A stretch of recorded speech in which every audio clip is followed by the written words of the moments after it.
Good morning.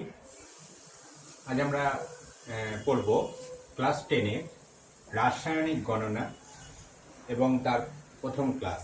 এটা তোমাদের বইয়ের প্রথম দিকেই আছে, দেখো, রাসায়নিক গণনা বা ওজন সংক্রান্ত গণনা, পরিবেশের জন্য ভাবনা, গ্যাসের আচরণ, এবং তারপরেই যে চ্যাপ্টারটি আছে নাম হচ্ছে রাসায়নিক গণনা। আচ্ছা, রাসায়নিক গণনা বলতে বুঝতেই পারছি এটা গণনা মানে কিছু অঙ্ক, মানে গণিত, ছোট ছোট আমরা কিছু এখানে অঙ্ক পাবো, যেটা অঙ্কগুলো করতে গেলে আমাদেরকে কয়েকটা জিনিস বুঝে নিতে হবে। আজকে আমরা সেই জিনিসগুলোই আলোচনা করব। যেমন আমরা মোল কথাটা বুঝি। মোল অর্থাৎ মোল অর্থ যে সেটা অণুর সংখ্যা দিয়ে আমরা পড়েছি যে 6.022 × 10⁻23 সংখ্যক অণু থাকে বা কণা থাকে যে পদার্থে। অ্যাকচুয়ালি মোল অর্থ আমরা 1 গ্রাম আণবিক ভর, 1 গ্রাম আণবিক ভর পরিমাণ পদার্থকে বুঝবো। অর্থাৎ আণবিক ভর যেটা, যেমন CO2 ক্ষেত্রে এই আণবিক ভরটা হচ্ছে প্রত্যেকের পারমাণবিক ভরগুলোর সমষ্টি। তোমরা পারমাণবিক ভরগুলো একটুখানি মনে রাখবে। হাইড্রোজেনের 1, কার্বনের 12, পারমাণবিক ক্রমাঙ্কটা আমি এখানে লিখছি, নাইট্রোজেন 14, অক্সিজেন 16, যেমন সোডিয়াম, যেগুলো প্রয়োজন, বিশেষ করে যে সমস্ত পরমাণুগুলো বেশি করে মৌল গঠন করে।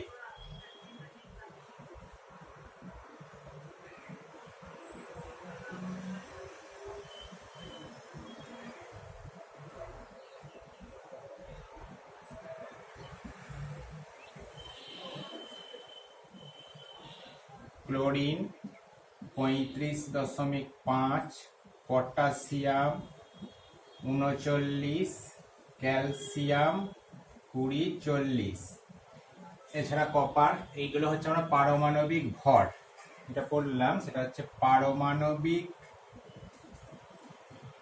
ভর বা অ্যাটমিক মাস। এই পারমাণবিক ভরগুলো মনে রাখতে হবে। যেমন কার্বনের পারমাণবিক ভর হচ্ছে 12 প্লাস একটা অণুর মধ্যে দুটো অক্সিজেন পরমাণু আছে, 2 × 16 সমান ইকুয়াল টু হচ্ছে 44। 12 + 32 = 44। তাহলে 44 গ্রাম কার্বন ডাই অক্সাইডকে বলা হবে 1 মোল। অর্থাৎ 1 মোল CO2 সমান 44 গ্রাম CO2। ঠিক আছে, এই জিনিসটাকে মাথায় রাখতে হবে। নেক্সট আর একটা জিনিস মাথায় রাখবো, সেটা হচ্ছে গ্রাম আণবিক আয়তন।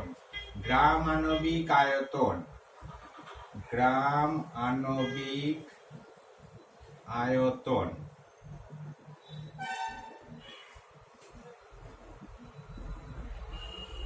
যেটা এসটিপিতে সব গ্যাসের ক্ষেত্রে মানটা হচ্ছে 22.4 লিটার।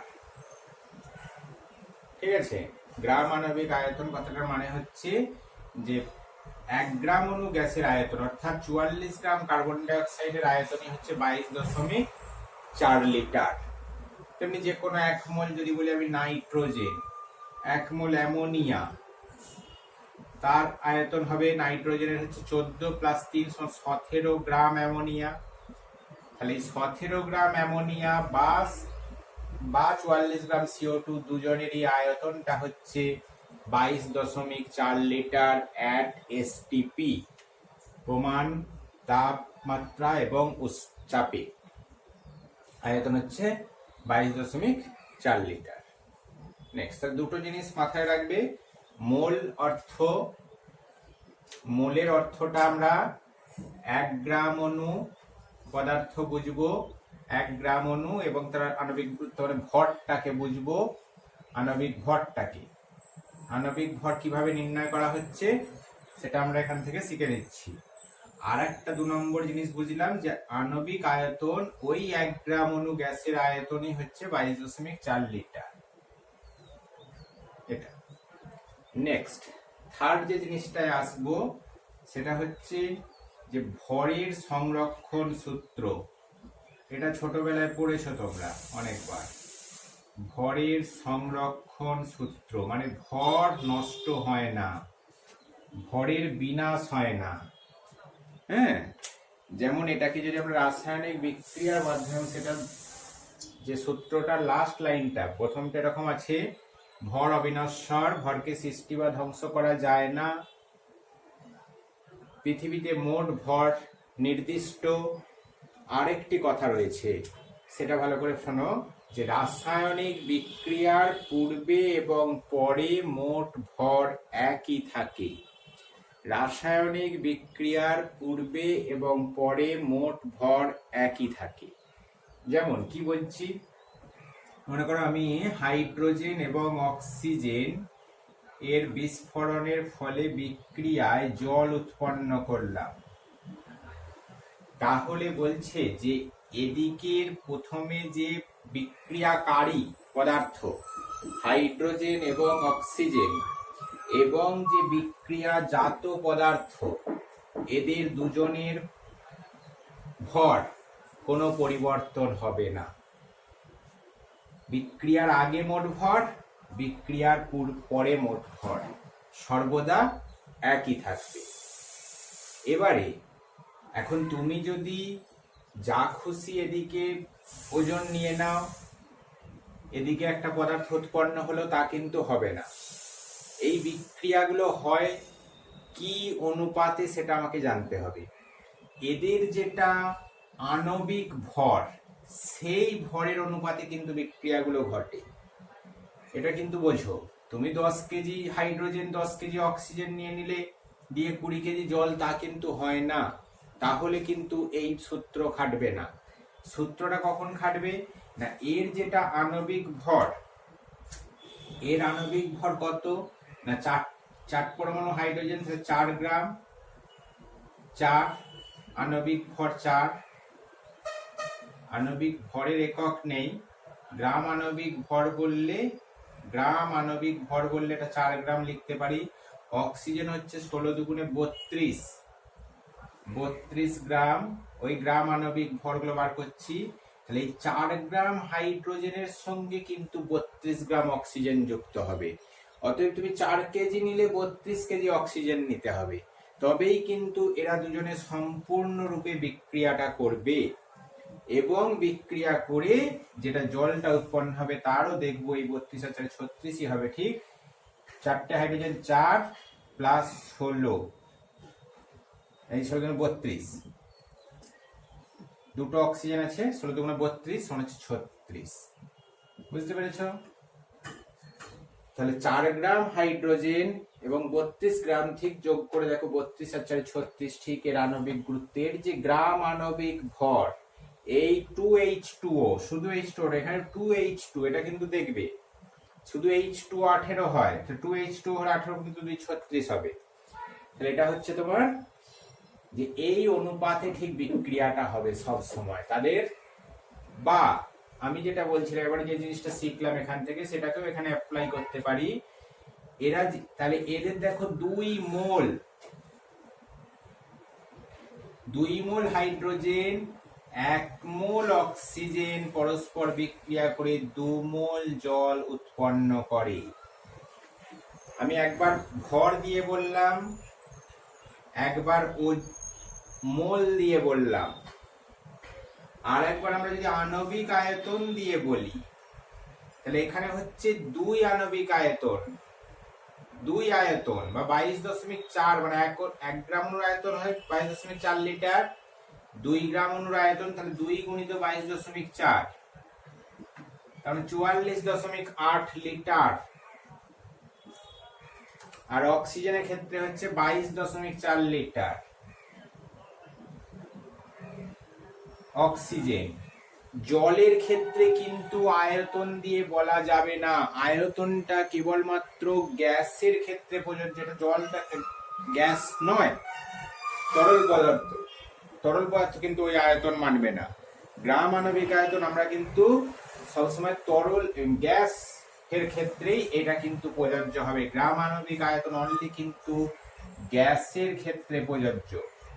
তাহলে এদের ক্ষেত্রে আমি এটাকে কিন্তু ওজন দিয়ে বা মোল দিয়েই বলতে হবে আমাকে।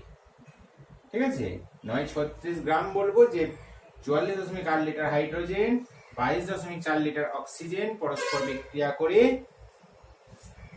36 গ্রাম জল উৎপন্ন করে বা 2 মোল জল উৎপন্ন করে। এটা হচ্ছে আমরা যে তিনটে জিনিস শিখলাম, তাহলে উপরে দুটো জিনিস এবং এই একটা জিনিসকে আমি আরেকবার বলছি, রিপিট করছি, যে কোনো একটা রাসায়নিক বিক্রিয়ার সমীকরণ থেকে ভরের সংরক্ষণ সূত্র অনুসারে যে কোনো একটা রাসায়নিক বিক্রিয়া N2 plus 3H2 equal to 2NH3, এই একটা রাসায়নিক বিক্রিয়ার সমীকরণ। এই সমীকরণটা থেকে আমরা যে যে বিষয়গুলো জানতে পারি তার মধ্যে থেকে তিনটে বিষয় তুলে নিলাম। একটা হচ্ছে কত গ্রাম নাইট্রোজেনের সঙ্গে কত গ্রাম হাইড্রোজেন বিক্রিয়া করে কত গ্রাম অ্যামোনিয়া উৎপন্ন করে, 1 নম্বরে। 2 নম্বরে বলবো কত মোল, কত মোল নাইট্রোজেন তার সঙ্গে কত মোল হাইড্রোজেন বিক্রিয়া করে কত মোল অ্যামোনিয়া গ্যাস উৎপন্ন করে। আর 3 নম্বরে বলবো এসটিপিতে কত আয়তনের নাইট্রোজেন, এসটিপিতে কত আয়তনের নাইট্রোজেন কত আয়তনের হাইড্রোজেনের সঙ্গে বিক্রিয়া করে কত আয়তনের অ্যামোনিয়া উৎপন্ন করে। এই তিনটে বিষয় আমরা কিন্তু সবসময় মাথায় রাখবো। যে কত গ্রাম বলবো, তাহলে N2 নাইট্রোজেন 14 দুগুণে 28 গ্রাম নাইট্রোজেন, 6টা হাইড্রোজেন, 6 গ্রাম হাইড্রোজেন পরস্পর বিক্রিয়া করে নাইট্রোজেন 14 প্লাস 3 17, 2 গুণিত 17 সমান 34 গ্রাম অ্যামোনিয়া উৎপন্ন করবে। আণবিক গুরুত্ব নির্ণয় করা, দেখো নাইট্রোজেন একটা 14 প্লাস 3টে হাইড্রোজেন 14 আর 3 17, 2 আয়তন বলা আছে, 2 মোল বলা আছে, 2 গুণে 17 34 গ্রাম অ্যামোনিয়া উৎপন্ন করবে। তাহলে এটাকে আমরা ভরের সাহায্যে বললাম। নেক্সট আমরা মোলের সাহায্যে যদি বলি, মোল দিয়ে, তাহলে 1 মোল, এখানে কিছু নাই মানে এটা হচ্ছে 1 মোল নাইট্রোজেন 3 মোল হাইড্রোজেন পরস্পর বিক্রিয়া করে 2 মোল অ্যামোনিয়া উৎপন্ন করে। আর একবার আমরা আয়তন দিয়ে বলবো, তাহলে এটা আমরা মোল সংখ্যা দিয়ে বললাম। আর একবার আমরা আয়তন দিয়ে বলবো গ্রাম আণবিক আয়তন এট এসটিপি তে, কিন্তু এসটিপি তে আয়তন, এর আয়তন 1 মোলেরই আয়তন হয় 22.4 লিটার, তার সঙ্গে 3 আয়তন মানে 3 গুণিত 22.4 অর্থাৎ 67.2 লিটার হাইড্রোজেনের সাথে বিক্রিয়া করে 2 গুণিত 22.4 সমান 44.8 লিটার অ্যামোনিয়া গ্যাস উৎপন্ন করে। এবং তোমরা বাঁদিকটা সবসময় যে আমরা বাঁদিকটাকে গ্রামে ডান দিকটাকেও গ্রামে বলতে হবে তার কিন্তু মানে নেই। আমরা এটা বলতে পারি 28 গ্রাম নাইট্রোজেন 6 গ্রাম হাইড্রোজেন বিক্রিয়া করে 44.8 লিটার এসটিপিতে অ্যামোনিয়া গ্যাস উৎপন্ন হয়েছে। আমি এরকম বলতে পারি 1 মোল নাইট্রোজেন 3 মোল হাইড্রোজেন পরস্পর বিক্রিয়া করে 34 গ্রাম অ্যামোনিয়া উৎপন্ন করেছে।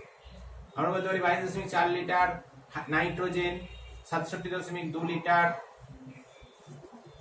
হাইড্রোজেন পরস্পর বিক্রিয়া করে 2 মোল অ্যামোনিয়া উৎপন্ন করেছে, কি 34 গ্রাম অ্যামোনিয়া উৎপন্ন করেছে, কি 44.8 লিটার।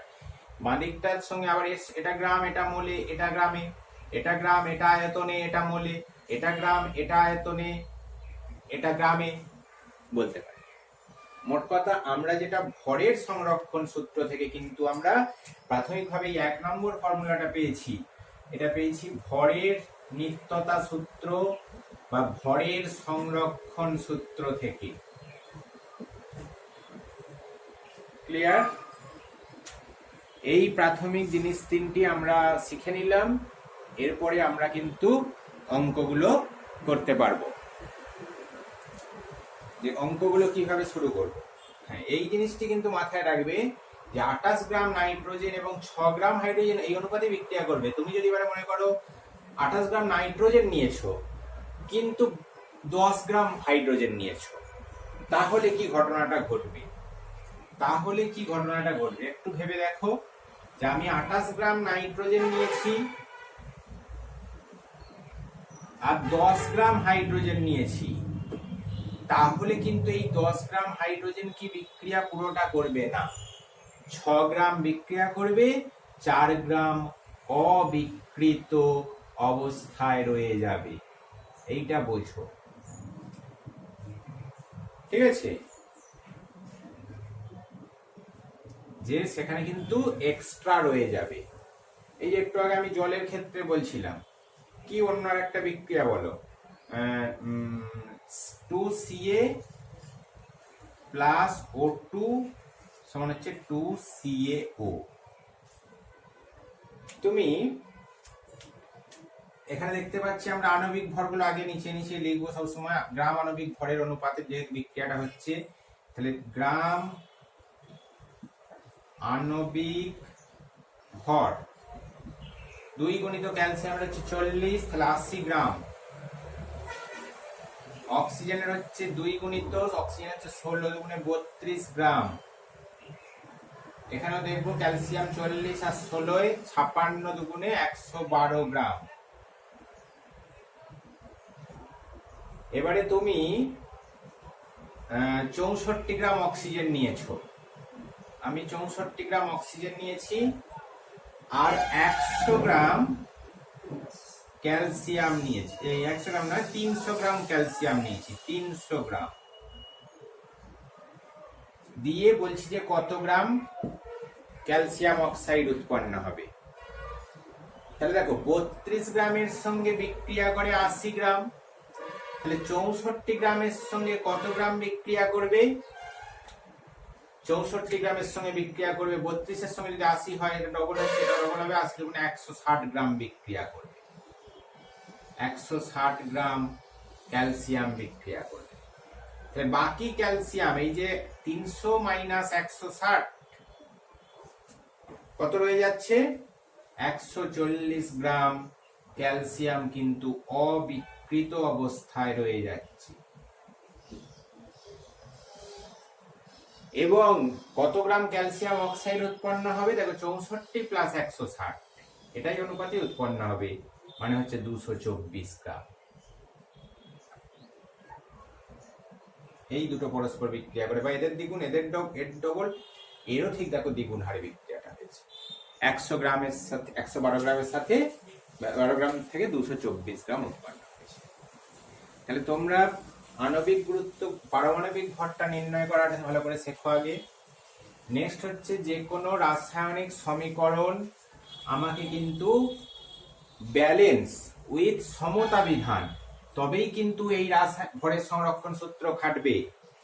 সমতা বিধান চাই আমাকে, প্রধানত যে সমস্ত রাসায়নিক সমীকরণগুলো সমতা বিধান সহ আমাদের এই চ্যাপ্টার থেকে অঙ্ক হিসাবে আসে, সেই সমস্ত রাসায়নিক সমীকরণগুলো আমরা আগে মুখস্থ করে নেব। এখানটা করতেই হবে রাসায়নিক সমীকরণ, যেমন আমরা হাইড্রোজেন প্রস্তুতি, তোমরা যেগুলো ক্লাস 8-এ 9-এ এবং 10-এর অজৈব রসায়ন চ্যাপ্টারে যে সমস্ত সমীকরণগুলো পড়েছো সেখান থেকেই আমরা কিন্তু পেয়ে যাব। অন্য বাইরের কোনো রাসায়নিক বিক্রিয়া সচরাচর থাকে না, যেগুলো থাকবে সেগুলো ইজি। হাইড্রোজেন প্রস্তুতির যে সমস্ত বিক্রিয়াগুলো আমরা পড়েছি, Zn প্লাস H2SO4, এই সমীকরণগুলো লিখে নিয়ে পুরোপুরি মুখস্থ করবে আগে। ZnSO4 plus H2। হাইড্রোজেন প্রস্তুতির আর বিক্রিয়া ছিল আচ্ছা হাইড্রোজেনের আর একটা বলি,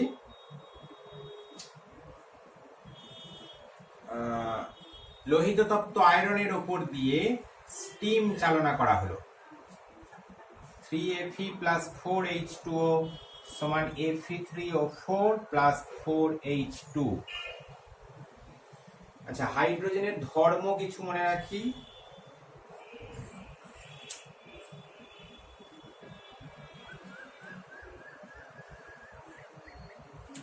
উত্তপ্ত সোডিয়াম ধাতুর উপর দিয়ে হাইড্রোজেন গ্যাস চালনা করলে সোডিয়াম হাইড্রাইড উৎপন্ন হয়। কিউপ্রিক অক্সাইডের উপর দিয়ে হাইড্রোজেন গ্যাস চালনা করলে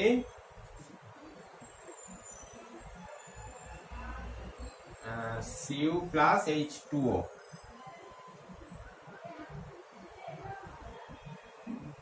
Cu প্লাস H2 সমান Cu plus CO plus H2 সমান Cu প্লাস H2O, কিউপ্রিক অক্সাইডের উপর দিয়ে হাইড্রোজেন। আচ্ছা, একটু আগে আমরা দেখলাম যে হাইড্রোজেনের সঙ্গে অক্সিজেনের বিক্রিয়ায় 2H2 প্লাস O2 সমান 2H2O, জল উৎপন্ন হলো। অ্যামোনিয়া প্রস্তুতির বিক্রিয়া।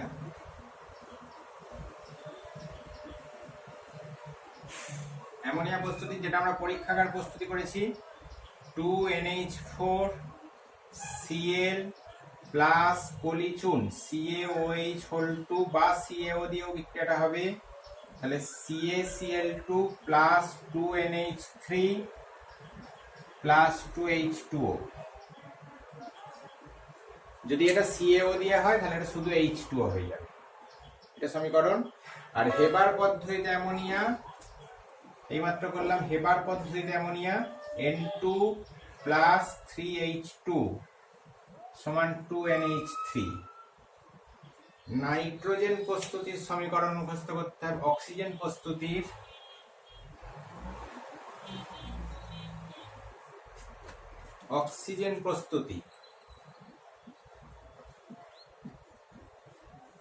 প্রস্তুতির তোমরা ছোটবেলায় ক্লাস 8-এ যেটা পড়েছো, 2KClO3 তাকে তাপ দিলে 2KCl প্লাস 3O2। এখানে ম্যাঙ্গানিজ ডাইঅক্সাইড ইউজ করতেও পারো, নাও পারো। ম্যাঙ্গানিজ ডাইঅক্সাইড ইউজ করলে অনুঘটক হিসাবে, সেটার কোনো সমীকরণে তার অংশগ্রহণ কিছু নেই, শুধু প্লাস দিয়ে লিখে দেবো। এখানে MnO2, এখানে MnO2, 2KCl plus 3O2। Oxygen প্রস্তুতির এটা একটা সমীকরণ হলো। আর হাইড্রোজেন পারঅক্সাইড থেকেও আমরা অক্সিজেন প্রস্তুত করতে পারি, 2H2O2। এখানে যদি ম্যাঙ্গানিজ ডাইঅক্সাইড অনুঘটক দেওয়া হয় তাহলে 2H2O প্লাস O2 তৈরি হবে। অ্যামোনিয়া প্রস্তুতি। কারণ নাইট্রোজেন প্রস্তুতি আমরা কিভাবে করেছিলাম? Ammonium chloride plus sodium nitrite NnO2 সমান NaCl plus ammonium nitrite NH4NO2। এবং এই NH4NO2টা নিজের থেকেই আবার ভেঙে গিয়ে তৈরি হয়েছিল, অজৈব রসায়ন চ্যাপ্টারে পড়েছি, N2 প্লাস 2H2O। ব্যালেন্স সহ সমীকরণগুলো কিন্তু মুখস্থ করতেই হবে। হাইড্রোজেন সালফাইড গ্যাস প্রস্তুত করেছিলাম, কি ছিল? ফেরাস সালফাইড প্লাস লঘু sulphuric acid FeSO4 plus H2S, hydrogen sulphide প্রস্তুতি। এটা কিপযন্ত্রে বা ইয়াতে যাই বলি। এছাড়া আমরা কার্বন ডাই অক্সাইড প্রস্তুতিটা দেখি, CO2 প্রস্তুতি। CO2 প্রস্তুতি এইভাবে হয়, ক্যালসিয়াম কার্বনেটকে শুধুমাত্র উত্তপ্ত করলেই CaO প্লাস CO2 উৎপন্ন হয়। এছাড়া পরীক্ষাগার প্রস্তুতি ছিল CaCO3 এর সঙ্গে হাইড্রোক্লোরিক অ্যাসিডের বিক্রিয়া 2HCl সমান CaCl2 plus CO2 plus H2, carbon dioxide gas তৈরি হয়। মোটামুটি ভাবে এই সমস্ত রাসায়নিক বিক্রিয়াগুলোই আমরা বেশিরভাগ ক্ষেত্রে ইউজ হয়, সেগুলোই আমি বললাম। তোমরা এছাড়াও বইয়েতে দেখবে Zn প্লাস H2SO4 বলেছি। আছে ম্যাগনেসিয়ামের সঙ্গে সালফিউরিক অ্যাসিডের বিক্রিয়া হাইড্রোজেন প্রস্তুত হয়। যে কোনো ধাতুর সাথে অ্যাসিডের বিক্রিয়ায় তোমরা জানো যে হাইড্রোজেন গ্যাস প্রস্তুত হয়। হাইড্রোজেন প্রস্তুতিতে আরেকটা লিখে নেব, Mg প্লাস H2SO4 সমান MgSO4 প্লাস H2। যে কোনো ধাতুর সাথে অ্যাসিডের বিক্রিয়ায় লবণ এবং হাইড্রোজেন গ্যাস উৎপন্ন হয়। স্বচ্ছ চুন জলের মধ্যে CO2 গ্যাস চালনা করা হলো। CO2 এর একটা ধর্ম আছে। স্বচ্ছ চুন জলের মধ্যে CO2 গ্যাস চালনা করা হলো,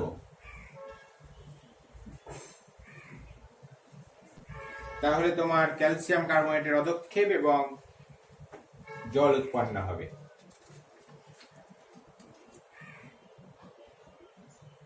যে H2S এর একটা ধর্ম আছে, H2S এর বিজারণ ধর্ম, এটা H2S এর ধর্মেতে H2S কে ক্লোরিন জলে বা ব্রোমিন জলে হাইড্রোজেন ক্লোরাইড এবং সালফার নিজে অধক্ষিপ্ত হবে। ক্লোরিন জলে H2S গ্যাস চালনা করলে হাইড্রোক্লোরিক অ্যাসিড এবং সালফার অধক্ষিপ্ত হয়। এটা হচ্ছে সালফার, হাইড্রোজেন সালফাইডের বিজারণ ধর্ম, অপরকে বিজারিত করছে, নিজে জারিত হচ্ছে। এখানে H2S প্লাস Br2 লিখতে পারি। ব্রোমিন জলের মধ্যে এই ঘটনাটা ঘটায় 2HBr প্লাস S। আচ্ছা, অ্যামোনিয়ার একটা ধর্মতে যাচ্ছি। যতগুলো পারা যায় এই সমস্ত সমীকরণগুলোকে নির্ভুলভাবে মুখস্থ রাখতে হবে, এটা কিন্তু আজকে প্রাইমারি কাজ। আর ব্যাপারটা আগের জিনিসগুলো বুঝে নাও, তাহলেই আমরা পরের দিন থেকে এই চ্যাপ্টারটার অঙ্ক, যাবতীয় অঙ্ক কিন্তু সমাধান করতে পারবো। অ্যামোনিয়ার একটা ধর্ম, যে সমস্ত সমীকরণগুলো ধরো অঙ্কগুলো আমার ইউজ হবে, উত্তপ্ত কালো বর্ণের কিউপ্রিক অক্সাইডের উপর দিয়ে অ্যামোনিয়া গ্যাস চালনা করা হলো,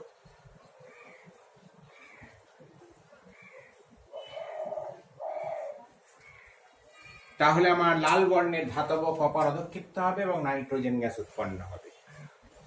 কালো বর্ণের কিউপ্রিক অক্সাইডের উপর দিয়ে অ্যামোনিয়া গ্যাস চালনা করবে।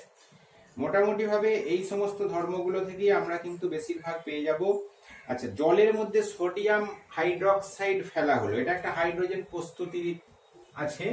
এটা দেখবে 2Na প্লাস 2H2O সমান হচ্ছে 2NaOH plus H2, hydrogen gas উৎপন্ন হবে।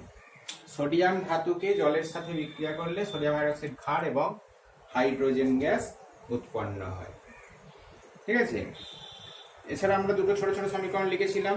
2H2 প্লাস O2 সমান 2H2O। হাইড্রোজেন অক্সিজেন বিক্রিয়া জলের তড়িৎ বিশ্লেষণ ঠিক তার উল্টো বিক্রিয়াটা হয়। জলের তড়িৎ বিশ্লেষণ H2O, 2H2 plus O2, 2H2O এর চিহ্ন 2H2 প্লাস O2। এই সমস্ত রাসায়নিক বিক্রিয়াগুলো ধরে আমরা নেক্সট দিনে যে রাসায়নিক গণনা, সবসময় অঙ্কগুলোর ব্যাপারটা ধরনটা বুঝে গেছো যে এত গ্রামের সঙ্গে কত গ্রামের বিক্রিয়া এত গ্রাম উৎপন্ন হয়, বা এত গ্রামের সঙ্গে এত গ্রামের বিক্রিয়া কত গ্রাম এটা উৎপন্ন হয়, বা এত গ্রাম উৎপন্ন করতে গেলে কত গ্রাম এটা প্রয়োজন। আমরা একটা বলা থাকতে হবে, আর একটা বা দুটো একাধিক জিনিস চাইতে পারে।